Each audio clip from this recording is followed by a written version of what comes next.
ایک فرشتے نے بذریعہ وحی بتائی اور جناب علی رضی اللہ تعالیٰ عنہ اس کو لکھتے جاتے تھے یہاں تک کہ وہ ایک کتاب کی صورت بن گئی۔ اچھا، حدیث نمبر 3 میں آئیں، اس میں یہ لکھا ہے کہ راوی کہتا ہے امام جعفر صادق نے فرمایا میرے پاس صندوق سفید ہے، میں نے پوچھا اس میں کیا ہے؟ فرمایا زبور داؤد، توراۃ موسیٰ، انجیل عیسیٰ، صحف ابراہیم، حلال و حرام اور مصحف فاطمہ۔ تو یہاں سے حدیث نمبر 3 سے بھی پتہ چلا کہ مصحف فاطمہ ان کے پاس موجود ہے۔ حدیث نمبر 4 میں بھی یہی ہے جس میں لکھا ہے کہ فرمایا امام جعفر صادق نے کہ اولاد حسن مراد فرقہ زیدیہ جس جعفر کا وہ ذکر کرتے ہیں ان کے پاس وہ چیز جو انہیں آزردہ کرتی ہے وہ حق بات نہیں کہتے، حالانکہ اس میں حق ہے۔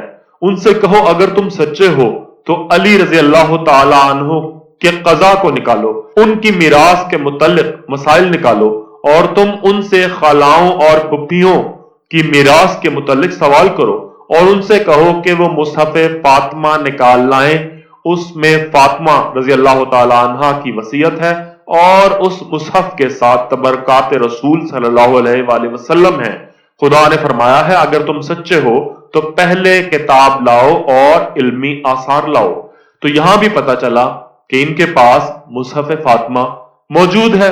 اگلی 5 نمبر حدیث میں دیکھیے، یہ بھی امام جعفر صادق سے روایت ہے جس میں پوچھا کہ جعفر کیا ہے؟ فرمایا وہ بیل کی کھال ہے جو مسائل علمیہ سے بھری ہوئی ہے۔ پوچھا جامعہ کیا ہے؟ فرمایا وہ ایک صحیفہ ہے جس کا طول 70 ہاتھ ہے۔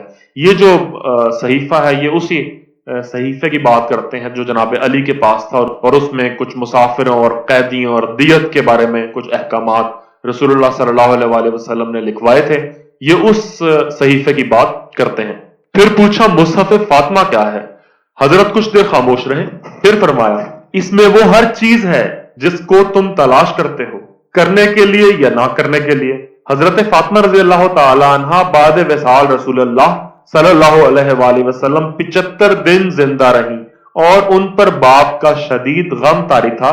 جبرائیل ان کے پاس آتے تھے اور تعزیت کرتے تھے اور ان کا دل بہلاتے تھے اور ان کے پدر بزرگوار کا حال سناتے تھے اور ان کی جگہ بتاتے اور وہ تمام واقعات سناتے جو ان کو پیش آنے والے ہیں۔ حضرت علی ان واقعات کو لکھتے جاتے۔ بس یہ ہے مصحف فاطمہ۔ تو اب آپ کو کلیئر ہو گیا کہ یہ جو فرشتہ آتا تھا یہ جناب جبرائیل علیہ السلام تھے، اور انہوں نے بحکم الہی مصحف فاطمہ جناب فاطمہ رضی اللہ تعالی عنہ کو وحی کیا، جس کو جناب علی لکھتے جاتے تھے، اور یہ ایک کتابی صورت اختیار کر گیا۔ اس کے بعد حدیث نمبر 6 جو ہے، اس حدیث میں جس کا یہ ذکر کر رہے ہیں یہ وہی مصحف ہے جو جناب علی رضی اللہ تعالی عنہ کے پاس تھا، جس میں حلال و حرام اور کچھ مسافروں کے اور دیت وغیرہ کے کچھ قواعد درج تھے۔ آگے حدیث نمبر 7 میں آپ آ جائیں، جس میں اگین امام جعفر صادق کہتے ہیں کہ واللہ ہمارے پاس 2 کتابیں ہیں جن میں ہر نبی کا نام لکھا ہے اور ہر بادشاہ کا جو روئے زمین پر کسی علاقے کا حکمران ہو۔ محمد بن عبداللہ ان دونوں گروہوں میں سے ایک میں بھی نہیں ہے۔ تو یہاں سے آپ دیکھ سکتے ہیں کہ وہ جو 2 کتابیں ہیں ان میں ایک کتاب جو مصحف علی ہے اس کا ذکر کر رہے ہیں، اور دوسری کتاب مصحف فاطمہ کا ذکر کر رہے ہیں۔ اور یہاں سے آپ کو یہ بھی اندازہ ہوگا کہ جو ان کے دل میں بغض اور کینہ جناب حسن اور ان کی اولاد کے ساتھ ہے وہ بھی یہاں پہ کھل کے سامنے آ گیا ہے۔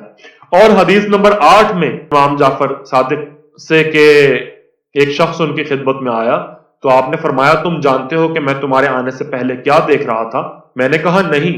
فرمایا میں مصحف فاطمہ دیکھ رہا تھا، اس میں تمام بادشاہوں کے نام ماں ان کے باپوں کے ناموں کے لکھے ہیں، میں نے ان میں اولاد امام حسن رضی اللہ تعالی عنہ کا کوئی نام نہیں دیکھا۔ تو یہ میں نے آپ کو ریفرنسز دے دیے اصول کافی کے اردو ترجمے شافی سے، جس میں مصحف فاطمہ کا ذکر ہے، اور یہ مصحف فاطمہ ایک کتاب ہے جو قرآن سے 3 گنا بڑی ہے، اور جبرائیل علیہ السلام نے بذریعہ وحی جناب فاطمہ رضی اللہ تعالی عنہ تک پہنچائی ہے، اور جناب علی نے اس کو لکھا ہے۔ آپ ایک مزے کی بات دیکھیے، وہ کہتے ہیں جھوٹ کے پاؤں نہیں ہوتے۔ اب آپ غور کیجئے کہ قرآن جیسی کتاب جو کہ 23 سال کے طویل عرصے میں بذریعہ وحی نازل ہوئی، جبکہ مصحف فاطمہ جو قرآن سے بقول ان کے 3 گنا بڑی ہے، وہ جسٹ 60 70 75 دنوں میں پوری نازل بھی ہو گئی اور لکھی بھی گئی اور ان کے پاس آ بھی گئی۔ اب آپ یہ نہیں کہہ سکتے کہ یہ حدیث ضعیف ہے، یہ حدیث موضوع ہے، نہیں، یہ اصول کافی کا پورا چیپٹر ہے۔ اب یہ تو اصول کافی ہو گئی۔ اب میں آپ کو بتاتا ہوں کہ کیا جو بعد کے ان کے علماء ہیں ان میں کوئی ان کو انڈورس کرتا ہے؟ جی بالکل، یہ اہل تشیع کا باقاعدہ عقیدہ ہے، جس کی مثال میں آپ کو دیتا ہوں۔ علامہ باقر مجلسی اپنی کتاب بہار الانوار کے جو 3rd پارٹ ہے اس میں لکھتے ہیں، عنوان ہے جفر جامعہ اور مصحف فاطمہ کیا ہے۔ ابو عبیدہ سے روایت ہے کہ ایک مرتبہ ہمارے بعض اصحاب نے حضرت امام جعفر صادق رحمۃ اللہ علیہ سے جفر کے متعلق دریافت کیا کہ وہ کیا ہے۔ آپ نے فرمایا وہ بیل کی ایک کھال ہے جو علم سے مملو ہے۔ آگے میں بیان کرتا ہوں، آپ خود پڑھ لیجئے۔ کسی نے پوچھا اور مصحف فاطمہ کیا چیز ہے؟ یہ سن کر آپ تھوڑی دیر خاموش رہے، پھر فرمایا سنو، بعد وفات رسول اللہ صلی اللہ علیہ وآلہ وسلم جناب فاطمہ رضی اللہ تعالی عنہ 75 دن زندہ رہیں۔ آپ کو اپنے بابا کی جدائی کا بے حد ملال تھا، چنانچہ اس عرصے میں جبرائیل امی آپ کے پاس آیا کرتے اور آپ کو تسلی دیتے اور یہ بھی بتاتے کہ اب آپ کے بابا کس مقام پر ہیں، کبھی یہ بتاتے کہ آپ کی ذریت کے ساتھ دنیا والے کیا سلوک کریں گے۔ اسی قسم کی تمام باتوں کو حضرت علی لکھ لیا کرتے۔ اسی تحریر کا نام مصحف فاطمہ ہے۔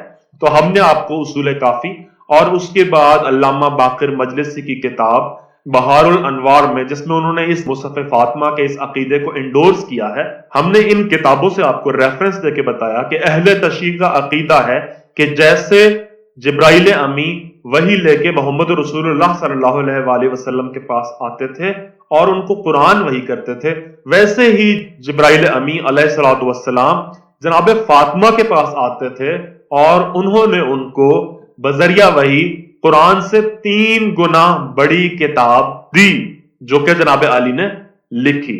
تو اب آپ دیکھ لیجئے کہ ختم نبوت پہ کتنا بڑا ڈاکہ ہے۔ آپ کو مرزائیوں کا ختم نبوت پہ ڈاکہ تو نظر آتا ہے، حالانکہ مرزا قادیانی دجال نے یہ کبھی نہیں کہا کہ جبرائیل میرے پاس ڈائریکٹ آ گئے اور انہوں نے مجھے کوئی بہت بڑی کتاب وحی کے ذریعے دے دی۔ آپ مرزا قادیانی کی جو تصانیف ہیں ان سے دیکھ سکتے ہیں کہ جو باتیں وہ اپنے یا لاش خدا یا وٹس ایور ان سے نقل کرتا ہے وہ بالکل بے سروپا باتیں ہیں، ان کا کوئی سر نہیں ہے، ان کا کوئی پیر نہیں ہے۔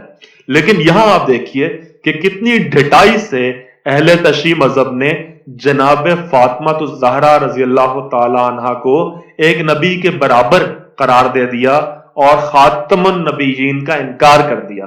خاتم النبیین ہونے کا انکار اور کیا ہے؟ جب جبرائیل علیہ السلام کسی غیر نبی کے پاس آ گئے اور ان کو پوری کتاب جو قرآن سے بڑی تھی وہ وحی کر دی، تو خاتم النبیین اور پیچھے کیا ہے؟ اب یہ آپ کو ایسے کہیں گے کہ نہیں جی وہ جبرائیل علیہ السلام تو جناب مریم کے پاس بھی آئے تھے اور تو ان سے بھی کلام کیا تھا، تو جناب ان سے جو بذریعہ حکم الہی کلام کیا تھا وہ صرف حضرت عیسیٰ علیہ السلام کے بارے میں ان کو اطلاع دینی تھی۔